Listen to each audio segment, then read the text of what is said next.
F'ċerimonja illi saret waqt is-sessjoni plenarja tal-Parlament Ewropew fi Strasburgu, Mahsa Amini u l-Moviment Mara Ħajja Libertà tal-Iran ġew ippreżentati bil-Premju Sakharov. Waqt il-ftuħ ta' ċerimonja tal-loti tal-premjiet, il-President tal-Parlament Ewropew Roberta Metsola qalet illi dan il-premju għal-libertà ta' ħsieb iservi ta' ċieħ lin-nisa, l-irġiel u żgħażagħ kollha kuraġġużi fl-Iran, illi minkejja li qegħdin taħt pressjoni dejjem akbar ikomplu l-ġlieda drittijiet tagħhom u qed jagħmlu pressjoni għall-bidla. Please know, as you can see with this room, with our colleagues, that your willingness to stand up for your friends, for your family members who were killed or arrested inspire us all.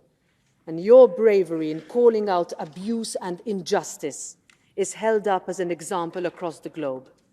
Please know that you are not alone, that this house is your home, and that your courage will win because your cause is right.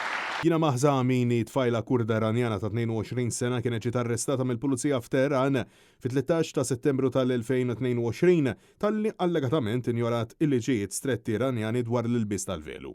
Hija mietet fl-isptar 3 ijiem wara illi sofriet abbuż fiżiku waqt li kienet arrestata. Il-mewt tagħha għanqlet protesti kbar ħafna mexxija minn nisa madwar il-pajjiż.